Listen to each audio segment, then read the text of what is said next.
We're so excited to host this session. So Motion's here with some of our wonderful people from PowerHockey Canada to talk about some information and just a way to learn more about the whole organization. So before I get started, so I think some of you know me, but my name's Lena and I'm from the learning team, and I'm just helping moderate and host a little bit today. So before we get started with more introductions, I do want to share a video we have. That's a good intro to PowerHockey if you haven't heard about it yet. And we're going to get started with that.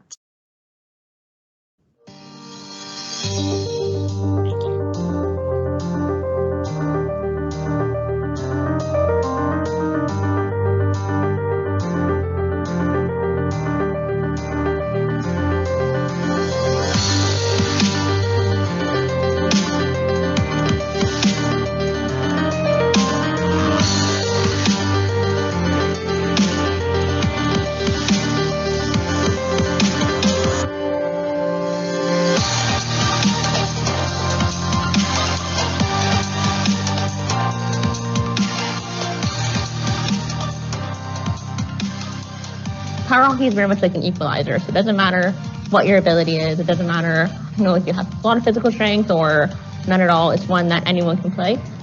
Met lots of friends here. It's like a second family. It's given me so many experiences, like traveling to Australia and Italy, being able to represent my country.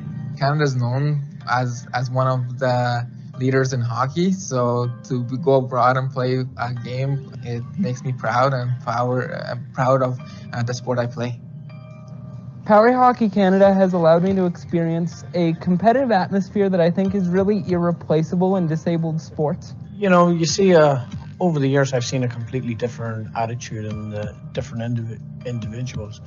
The friendships that they make, the companionships that they develop through it, and you see everything change, the whole life change. They want to be here. It's not that they're forced into sports or anything like that. They're here because they want to be here and they enjoy it, and that's very important.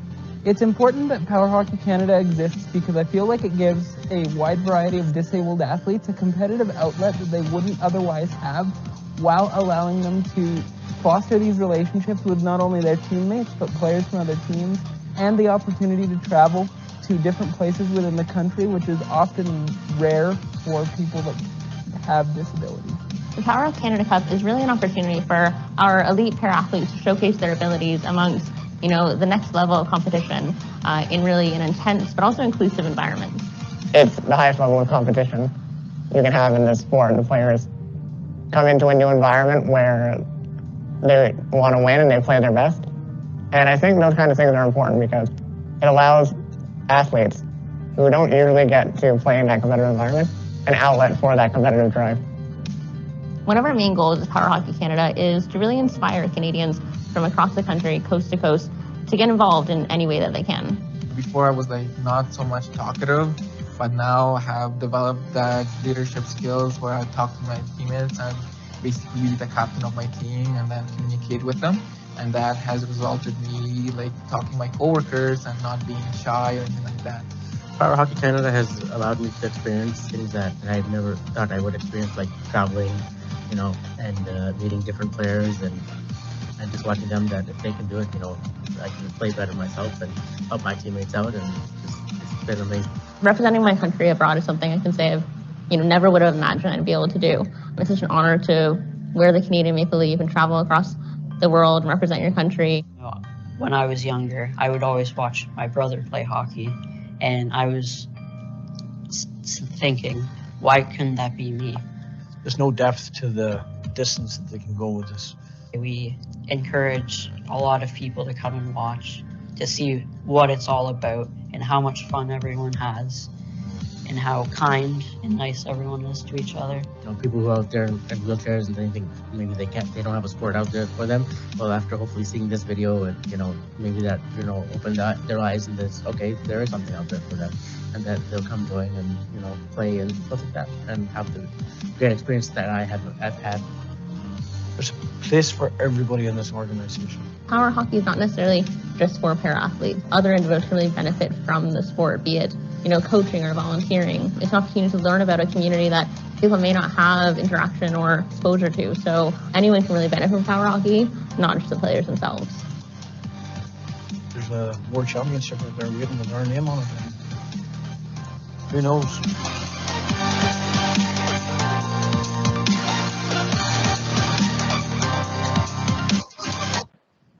All right, great. So that was a great video to kick things off there. So just for the next steps here then, I do want to introduce our lovely Stacey Burnett here, who will talk more about our guests here. So Stacey Burnett has worked in the mobility and accessibility equipment industry for 19 years. She started off in a part-time administrative role while studying at the University of Toronto. Over the years, she has transitioned from administration to sales to management and currently serves as a regional manager for Motion in Toronto, Ontario. Motion is Canada's leading provider of comprehensive and customized mobility and home accessibility solutions for a wide variety of clients, from children to elderly adults. And just a little bit more about Stacey. So Stacey is very passionate about helping people and improving people's lives. As a regional manager, she oversees a team dedicated to making Motion's mission of making life accessible for everyone a reality. She loves the team that she works with and getting to know Motion's clients, seeing firsthand the positive impact that her and her team makes, and hearing her clients' life stories. Stacey's pastimes do include cooking, writing, listening to heavy metal, and appreciating wine. She lives in Newmarket, Ontario, with her husband, Francisco, and their dog, Ripley. So over to you, Stacey. Thank you so much. Thank you, Lena, for the introduction. I appreciate it. Thank you. I am very happy to introduce our guest speakers today, Paul and Meghan Hines. Meghan, you've seen in the video that just played. And so I want to share a little bit about them. Paul began his power hockey career at the age of 10. After 19 seasons and many awards, league championships, 2 national championships, and 3 North American championships, he retired in 2017. After retiring, he's been an assistant league coach and also an assistant coach at both a North American and national championship. Since 2011, Paul has been involved with the management side of the sport, working on the future growth and development of the sport in Canada. He is a founder of Power Hockey Canada, serving as a director and president. As one of the founders of Power Hockey Toronto, Paul is the director of program development and president for the organization. Meghan has been an active power hockey player since 1999, starting at the age of 9. Over the past 22 years, she's been a force, which I've seen firsthand, receiving numerous awards for her defensive skills, won House League championships, a national championship, and attended 7 North American championships. Her consistency earned her a spot to represent Canada in Italy at the 2018 IWAS World Championships and in Australia in 2019 Australian Power Hockey Club Championships. Meghan is a founder of Power Hockey Canada and serves as director and vice president. In addition, she's a founder of Power Hockey Toronto and serves as the director of fundraising. So I'm happy to introduce Paul and Meghan to you today. I've had the pleasure of working with them in Power Hockey for about a year. Our Toronto Motion location is a sponsor, proud sponsor of the Toronto Toros. I had the opportunity to go to a game last year, or 2 years ago now, because it was before COVID. And with a couple of our sales representatives, and it was really action-packed and fun game to attend. In speaking with and working with Paul and Meghan, I had the opportunity to interview them for an article that I wrote that was shared in December, learning a lot more about the sport and the impact, the positive impact that it has. So I'm happy to introduce Paul and Meghan to you to talk more about that. So I will pass it to you guys. Thank you. Awesome. Thank you so much, Stacey. Yeah, Paul and I are really excited to be here today just to kind of talk a little bit more about Power Hockey Canada, the sport itself, in case for those who may not be familiar with it, and then some opportunities for you guys to maybe get involved if you're interested. We'll start off by just talking a little bit about, we'll talk a little bit about Power Hockey Canada, just kind of to give you a sense of kind of our organization, what our goals are, what we're aiming to do, to kind of give a little bit of that background. So Power Hockey Canada, we're a national not-for-profit organization with our key aim to make Canada the best power hockey nation. We're already one of the best hockey nations, so why not power hockey? Power Hockey Canada is truly player-oriented at its core. It's one of the key things that we really keep in our forefront in everything we do. We have 3 of our 5 directors are current or former players. One of our other directors is a current coach, and then our final one is just a long-time parasport advocate. So again, really making sure that players are at its core in everything we do, because what we do is in the end for kind of that segment of the population. So some of our key goals for Power Hockey Canada, they're kind of split into 2 different buckets. So one nationally, the first one is really increasing that awareness around the sport. When I say I play power hockey, and I think a lot of other of my teammates can attest to this, a lot of people are like, oh yeah, sledge hockey, really cool sport. But I'm like, no, power hockey is very different. So really just around the education, kind of explaining what the sport is, the benefits of the sport, who can get involved, all that kind of thing. And then also on the national side of things, we really want to create more opportunities for people to get involved. Currently, there are 7 programs across Canada, and we'll share a little more kind of where those programs are across the country. But, we would love to see that doubled, tripled, even, exponentially increase in the near future, just so more people like Paul and I can benefit from this sport and everything that's involved. And then on the international side of things, a couple kind of goals around that. One is really creating those relationships with other power hockey nations, getting those opportunities for our para athletes to compete on that next level competition, international competitions, world championships, a way to showcase their skills and abilities and take those skills to the next level. So a couple of accomplishments kind of leading within these goals since 2018, since we established, some exciting things. It's crazy to think back, we've been around for about 2 years now, but some exciting things being we became a registered Canadian Amateur Athletic Association. We became a member of IWAS, which is the international body that kind of oversees power hockey. We also launched the Power Hockey Canada Cup, which, as Stacey mentioned, Stacey and some of the other Toronto members came out to watch back in 2019. We sent that team to Australia to compete in the Australian National Championships. And right now, especially over the last 8 months, when a lot of our kind of regional programs have had to shut down, we've really been focusing on creating those national partnerships to kind of get more programs up and running once the COVID craziness kind of calms down and once we're able to kind of meet in person again and have those kind of actual, opportunities in place. So that's a bit about Power Hockey Canada. Yeah, so in terms of the sport, so as you probably saw in the video, kind of gave a really good overview of kind of how the sport's played, but just a couple of things to highlight. So it is played on a gym floor, and it is based off the rules of ice hockey. So there are some adaptations, like we don't have icing for those who are familiar with ice hockey. We do have some penalties, like dangerous driving kind of thing that is not in the NHL, but maybe should be, and some other kind of penalties and kind of rules associated with that. Also, all of our players play in power wheelchairs, and each player is classified based on their physical ability to ensure really that fair gameplay. So we have a 1 to 3 scale. Level 1s are people more so with that full upper body strength, people who can, stick out of the ball, reach cross body, flip the ball, all that kind of thing. And then down to our level 3s, who are individuals more so like myself and Paul, who have more of that limited upper body strength, maybe partially or fully attach the stick to their wheelchair and may play more of the defensive side of things. And there are various rules within the sport in terms of, you can only have one level 1 on the floor at a time. You have to have a level 3, different things like that, again, to make sure that there is representation from all, classifications. As I mentioned before, it is played internationally, so everywhere from Europe, Australia, Asia, and so definitely the sport is growing around the world, which is really exciting to see. And as you probably saw in the video, and I think really kind of captured it in that picture on the right-hand side there, it is a really fast-paced, action-packed sport. Like, it's not for the faint of heart. It definitely gets intense. And so it's just like any other, sport or parasport. I don't know, Paul, is there anything else you wanted to add on your end? Yeah, I think also to touch on sort of the rules aspect of it.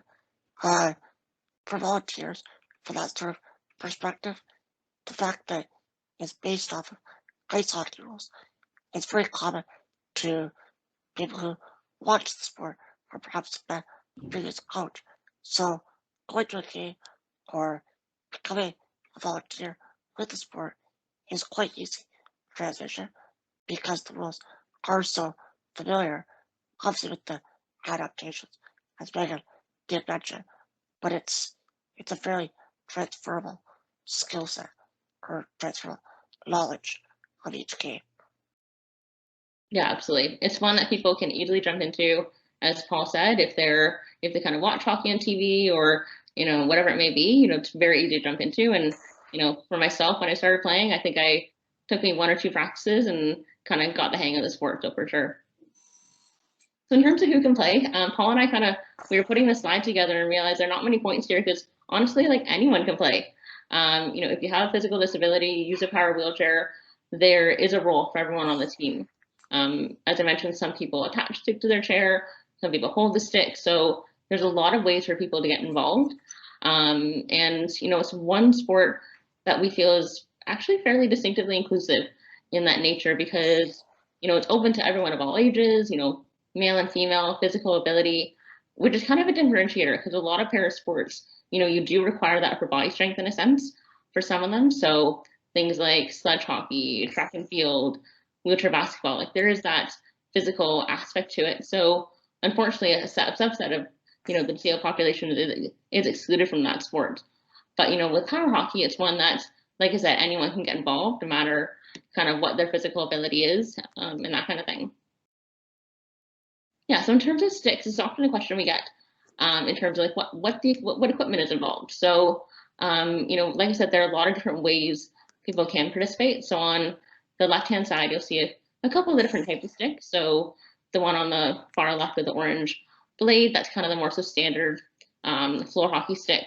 The pink one there is my stick, and so it has that T-stick adaptation. And so it's one where it helps me in terms of, stick handling, kind of guiding the ball, that kind of thing. And then the bottom one there is actually Paul's stick, and so that's more so one that would be used for someone who kind of fully attaches the stick to their chair. And then on the right-hand side, again, the different types of holding or mounting, that kind of thing. Maybe, Paul, do you want to talk a little bit about your stick and how you kind of mounted it and came to that decision? Sure. Still, so as Meghan mentioned, my stick is the one on the bottom there. And it's a very common stick that you can find at, say, Canadian Tire, those sort of stores.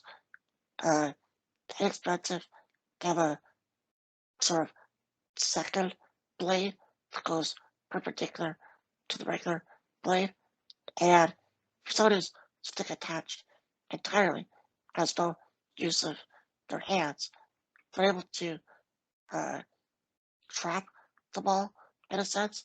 So as they move down the floor, the ball sort of cradles in that L shape, and once they get down to the other end, and so they want to pass it to their teammate or try to attempt a shot on net, they can use the momentum and power of the wheelchair to turn, whether it's left, turn right, and the ball will be pushed to that side, making their shot or pass attempt.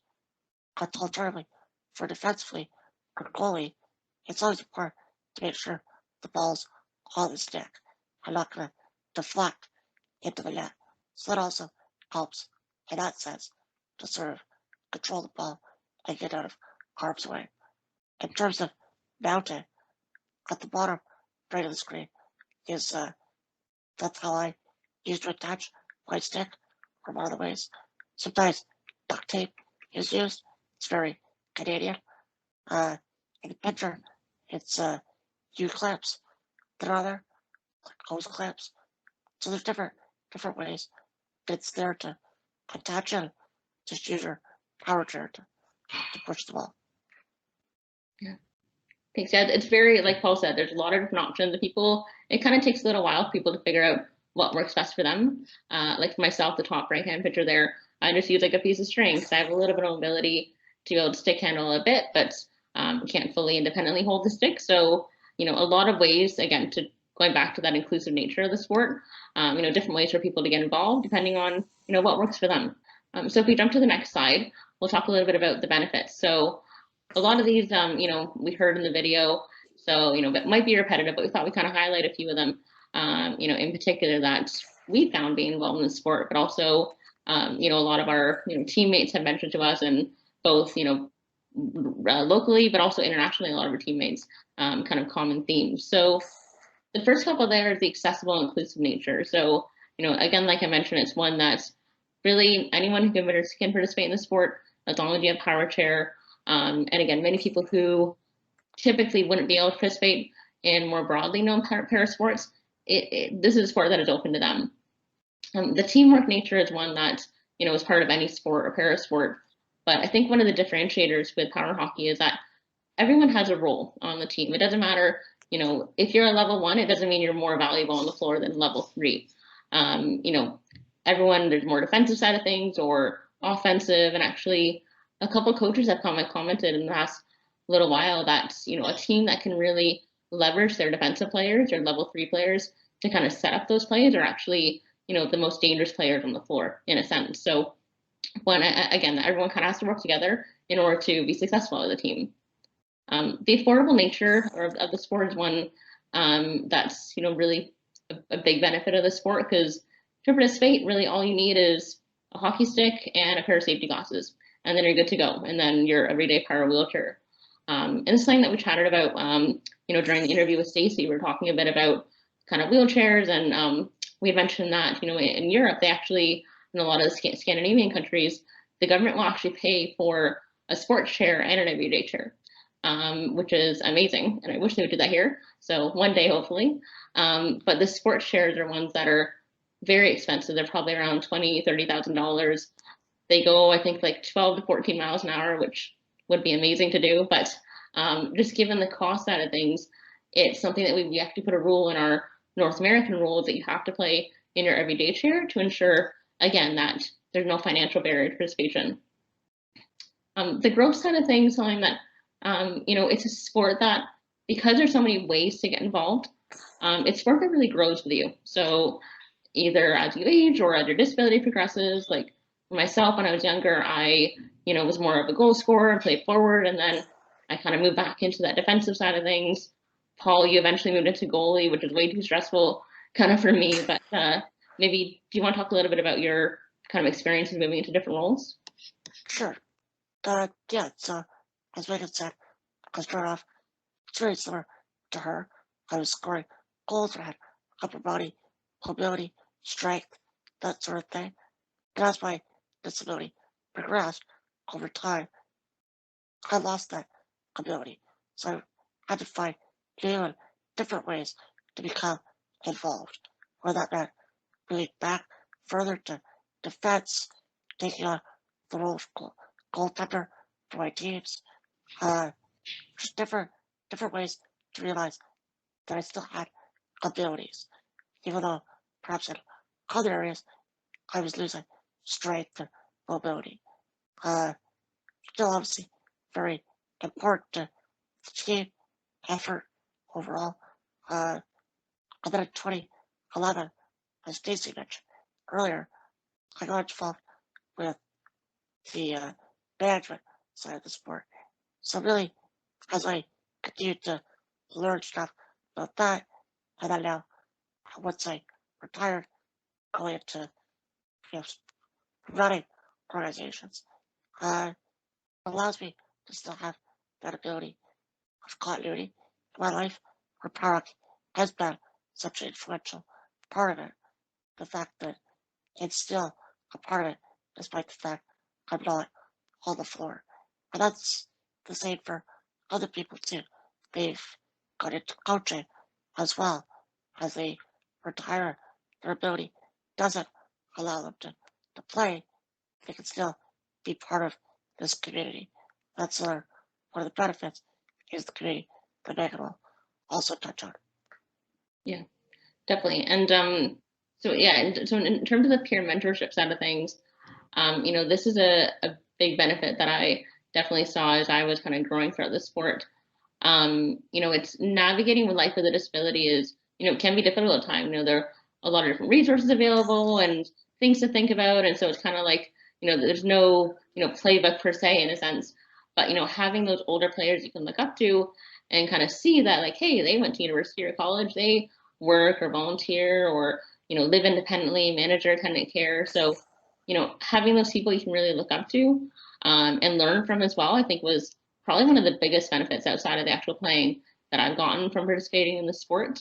It's kind of like, hey, they can do it, why can't I, in a sense. So that's kind of going off that. And then, the life skills is one as well, like any sport or para sport. There are a lot of skills that are transferable to school or work. And so things like, teamwork skills, like I mentioned, or, analytical thinking, the collaboration skills, all those things that are really transferable into day-to-day outside of the sport itself. And I think one of the biggest benefits that kind of sums up everything on this slide here is just a sense of community. A lot of our teammates, talk about the fact that it's our Power Hockey family, and both kind of regionally, but also internationally. Being able to go to those competitions, meet people from around the world, being able to easily stay in touch with them through social media, and just, you may see them only every 2 years or so, but still having that connection, that broader community, something that I think is definitely one of the biggest benefits of Power Hockey. So if we jump to the next slide, in terms of the types of experiences involved, so there's 3 different kind of ways that the players can progress throughout the sport. So one is recreational, so getting involved with the local league, playing on those Friday night or Saturday afternoon, whatever kind of the schedule may be, and kind of getting that weekly house league kind of participation to develop your skills and again have that sense of local community. Then people can progress into more of the competitive side of things. So participating in tournaments like the Power Hockey Canada Cup, really developing those skills and learning from people who you don't really, play against on a regular basis and further developing your own skills. And then finally, just on the international side of things, being able to compete and also be a coach or a volunteer on more of the world stage, represent Canada is something that, is, really exciting opportunity that, we're able to provide for our personal group of our para athletes. So just kind of to sum this all up, we talked about the sport itself, talked about, Power Hockey Canada, but in terms of ways to get involved, there's a lot of different ways to get involved. And on the bottom right-hand side here, you'll see the different cities that currently have Power Hockey programs or leagues running. And so as I mentioned before, there are 7 currently in place, but hopefully we'll be getting that number, up a lot more once kind of COVID things get back to normal and we can kind of actually get a lot of those leagues running. But some of the key ways to get involved. So firstly, as a player, so, in the day-to-day, regional side of things, in like, you're just really getting that active lifestyle and enjoying all the other benefits that we talked about earlier about the sport. Also as a volunteer, the being, not-for-profit or charitable organizations in most cases, the different leagues are always looking for volunteers to, for either events that they run or, ongoing basis, maybe being a coach, maybe being a timekeeper, or just being, a pair of hands to help out in terms of helping, players get ready for the games or whatever it may be. And then also as an organizer, something that, maybe it's with an existing league that's already up and running, or, maybe there's not a league or a program currently in your city, but, you have a passion, you're interested in getting something up and running, either, either yourself or with maybe your network of, whoever that may be. Please do reach out to Paul and I. We're, as Power Hockey Canada, we're, here to help in terms of provide that support and provide kind of our learnings in terms of, going through the motion, going through the kind of ways of getting a league up and running. So that's who we can help. And then, yourself or whoever kind of being those on the ground grassroots individuals kind of actually running the league. Sponsors and donors are kind of definitely key to this of being, having great partners like Motion that we've kind of been able to develop over the past year or so, like Stacey mentioned, has been really key to our success. So, definitely on the financial side of things, that is, there's no formal funding in place for Power Hockey Canada or any of our leagues, but also, all the other countless benefits, the awareness piece, being able to present at, an event today like this to kind of really get the word out is very key to our success as an organization. And then finally, you know, the biggest bucket here, which I think, you know, it has an aspect within all of these other ones, is just being that advocate and that fan for the sport itself, you know, getting that awareness out there. You know, I think it's one of our biggest asks today is that if you have clients that you think would benefit from the sport, or, you know, OTs or PTs that you work with that, you know, you can really promote the sport with, I think that's the biggest opportunity. Again, going back to the awareness, to really get the word out there that power hockey does exist, and it's an opportunity that people can really benefit from on many different sides of things. So I think that kind of sums up kind of the formal side of things. And Paul, is there anything else that you wanted to add on your end? I don't think so. I think that pretty much sums it all up. Awesome. Well, thank you so much for kind of having us here today. We're happy to answer any questions, and you know, excited to hopefully see people in person once kind of, like I said, more leagues are up and running actually. So I guess, Lena, if you want, I think it's a good chance to see if anybody has questions or feedback for Paul and Meghan right now. It was a really great presentation. Thank you, Paul. Thank you, Meghan, for sharing that with us, and personally the impact it has had on your lives, and how we can get involved is great, and how we can spread the word and awareness, whether it's to clients or other referral sources, things like that. So I think that's great. Does anybody have questions? That was a very great presentation, but does anybody have anything they want to ask Paul and Meghan today? Thank you. That was really great, Meghan and Paul. Thanks so much. I'm pretty familiar with the sport. I've got to know it well through you guys over the last year or so, but can you just talk a bit about, I know we all want to make this a Paralympic sport someday, hopefully. Can you talk about that quest and how again, I think we can all work together towards that, but what you're doing and how that might come to life hopefully in the next number of years, I hope.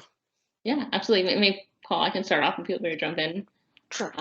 So I think one of the key things in terms of having power hockey become a Paralympic sport was kind of being the member of IWAS, which is the International Wheelchair and Amputee Sports Association, or Federation, sorry. And so that was a really exciting development that we were able to accomplish in just a short time being around. And so a couple of the key steps of doing that, or to become Paralympic sport, that IWAS is working on is, you know, having those world championships, you know, regular world championships with, Paul, I think it's 3 continents involved. I believe so, yes. Yeah, and so there's a couple of key steps that they're really leading and that we kind of are now able to really be a part of in terms of the development of the sport and that kind of thing. I don't know, Paul, anything else on your end? Yeah, I think sure to keep that momentum of creating awareness, developing partnerships with corporations to help fund it, to just spread the word so as many Canadians coast to coast to coast can become involved. And I think also to organizations like the Canadian Paralympic Committee, reach out to them to use their connections or that sort of thing to really make them aware and say, this is a support. Maybe they can't fund us directly, but perhaps it's indirectly through other contacts, those sort of things. Just helping spread the word. Great. Thank you very much. Lindsay, I think, has a question. Yeah, sure. I'll go next. I wrote down a couple of questions, but maybe I'll just start off with, you know, you both have been involved for 20 years or so. And I know you talked about it a little bit already, but I'm just wondering what makes you keep going back to the sport year after year, and really what keeps that passion going for it. Paul, do you want to start off? Sure, I'll start off. I think the feeling my passion is seeing the passion of others. And I think as a player, I was always focused primarily on myself. That kind of sounds bad to say, but I was always involved with how I was playing. But then once I started becoming involved in the management side of things and then stopped playing, that wasn't my focus. It was the focus of others, ensuring that they have enjoyment, that they're getting something out of this, whether it be a Friday night, whether it be at a tournament, whatever it is, that they're benefiting. And I think that stands to reason where you see a young player, maybe it's a first-time player, and they score that goal, that first goal, and the excitement, the jubilation, just that energy that they have. I think that's something that all of us love to see, whether it's, someone that they say just started playing, maybe it's a person that's played a long time, but they always score very rarely. Seeing that excitement really just makes you know why you're there and why it means so much to be part of it. Yeah, I definitely agree with everything that Paul said there. I think the one thing I would add is really going back to that power hockey family. It's something where some of my closest friends, longtime friends that I've known since I was like 9 years old, like people that I've really grown up with, I think bring me back, and people that I can, really fall on for help in terms of if it's, the gameplay or, whatever it may be, and just like general life in a sense. But I think having that sense of community is something that I think is a bit rare, especially for, the amount of time someone that for like 20 years having that kind of sense of community in one, area, I think is something that really brings me coming back. No, that's great. awesome. Yeah, and I think Denise has a question as well. Denise, I see your hands raised, so you can unmute yourself. Hi guys, I just want to say thank you for the presentation. It was amazing, really inspiring. And I guess I have two small questions. The first one, is there any literature that you guys have that we could share with our clients, or that some of our sales reps might be able to take with them if they ever meet someone who is interested in finding a way to get involved in their community? And then the second question is there something that we can do as individuals on an advocate level with like our local governments, whether it's like Scarborough Southwest or any of our MPs or MPPs in the area, just to help advocate for more awareness of this being a larger recognized sport? Yeah, in terms of kind of that, resources in place, I think the biggest, the best place would really be our website, directing people to Power Hockey Canada, or for those in the Toronto area, Power Hockey Toronto. We have a lot of social media, Instagram, Facebook. So, and I think just sharing that, I think if, individually, following those social medias and sharing that within your network as well, I think would really go back to that awareness piece. For each of the different regional leagues, a lot of areas will have kind of a pamphlet or something. So, for instance, in Toronto, since Paul and I kind of wear two hats, Power Hockey Canada, Power Hockey Toronto, we do have some pamphlets that we can definitely provide, but we can also, reach out to the other leagues and see what other resources they may have, kind of pamphlet side of things, or other, just on-hand things you can hand out to clients and OTs, PTs, that kind of thing. And then I think in terms of or promoting the sport, I don't know, Paul, do you want to start with that one in terms of like kind of locally? I think literally talk to anybody that'll listen. That's kind of what we've been doing. Is just anybody who wants to listen, we will talk to them. Anyhow, you never know who knows who. Put it that way. It's not always what you know, it's who you know. And you tell someone about it, they might not have an answer or a connection, but they know someone that does. So I think just anything to see who's willing to lend a hand, sort of thing, is a great way just to start that conversation. Thank you very much. That's great. Great, thank you, Denise. And Lindsay, you still have your hand up. Do you have? Yeah, just one more question too about the sticks. So I think you said that some of the sticks that the team members use are from, somewhere as nearby as Canadian Tire, so like a local store.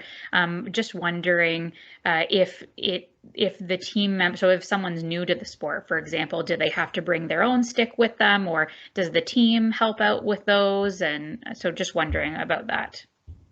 Yeah, typically most leagues have kind of a set of on-hand sticks, especially for those newer players who are just kind of trying it out for the first time. So different types of sticks, more of that floorball type stick, more of the, basic Canadian Tire kind of hockey stick type thing. So, definitely is, that opportunity for people just to get involved from that perspective.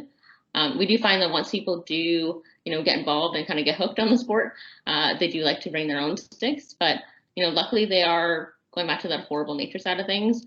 They can be as, low cost as, $10, $20 to Canadian Tire. But also we do have, as Power Hockey Canada, a partnership with a company called Hockey Stick Man, who actually provides the kind of floorball sticks at cost, luckily, to our players, which is definitely an exciting partnership that we were able to develop.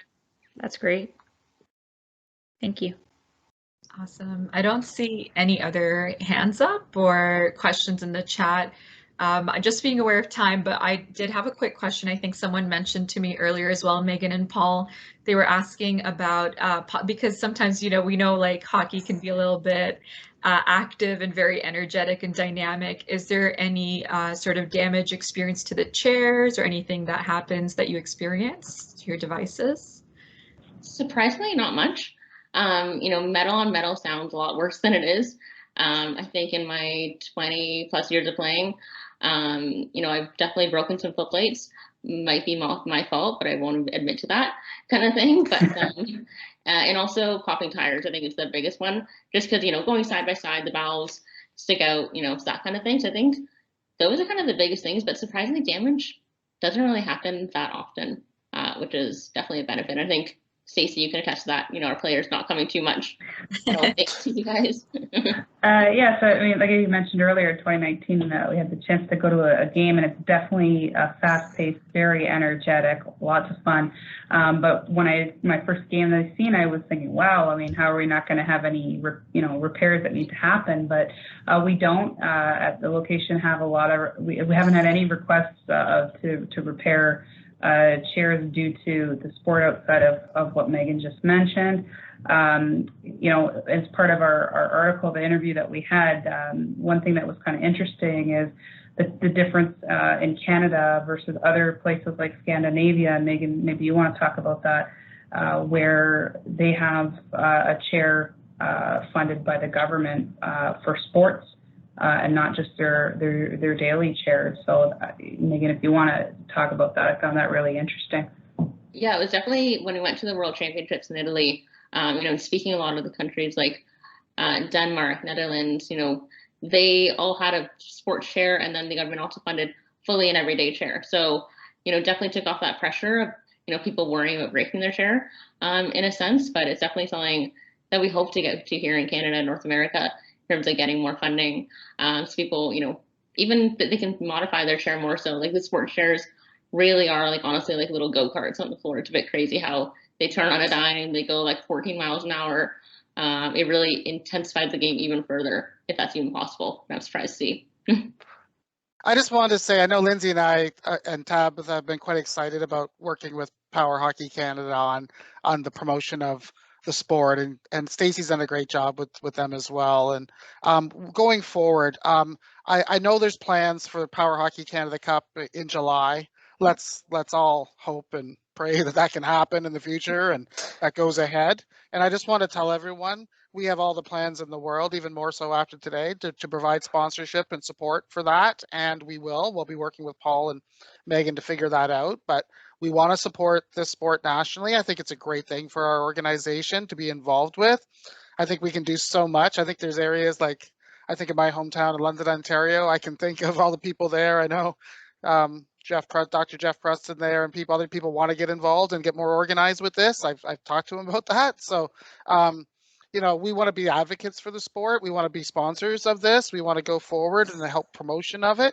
And I know we're already engaged in terms of social media and public relations with you guys, and we want to involve everyone in the company. So what I'd like to ask anybody on this call today, if you have any feelings about that or think what we can do and should do in our local markets to support this, to let us know, and so that we can start the conversation more broadly across motion and be more advocates for the support of you guys. Okay. Thank you very much. Yeah, I think something that Denise brought up too is, a way to reach out to your local governments. And I mean, I'll put it out there now, like I'm willing to assist with a letter, like a templated letter that people can use to do, make that outreach. So yeah, we can work on that together as well. Sure, that sounds awesome. And Amanda, I see your hand up. Go ahead. Thank you so much for the presentation. This was really fun to watch. I'm assuming because of COVID right now, there aren't any games happening, but as soon as the COVID craziness is done and games resume, can anyone just go and watch? Absolutely. Absolutely. Yeah, like especially, you know, so speaking from Toronto, and I could say in all the other regions, like there are a lot of people that kind of are religious fans every Friday night or Sunday afternoon, whatever it may be. You know, the more the merrier kind of thing. So please do come out, and we'll definitely, you know, keep in touch and make sure that you guys are aware once, you know, the different regions are up and running again, because we'd love to have everyone come out and just experience it in person. Oh, that's awesome. Thank you. Yeah, once that's going, please provide dates, details, everything. I'd love to go. Sure. Definitely. Yeah. It's a lot of fun. We should do some. I'd love to organize a fundraiser sometime Yeah. where, you know, we can get our motion yellow chairs and get some other people involved and have a game against Toronto, the Toronto team or something, just as an awareness and maybe fundraiser, that kind of thing too. There's lots of ways to get involved, right? And have fun with it, right?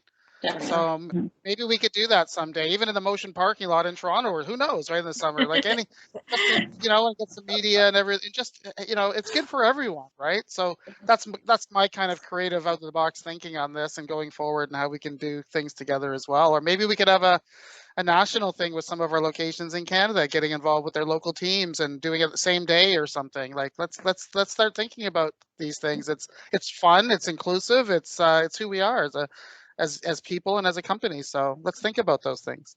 Yeah, we would love that. And while the Toronto Toros are very competitive, we'll make sure to tell them to go easy on you guys. That would be appreciated.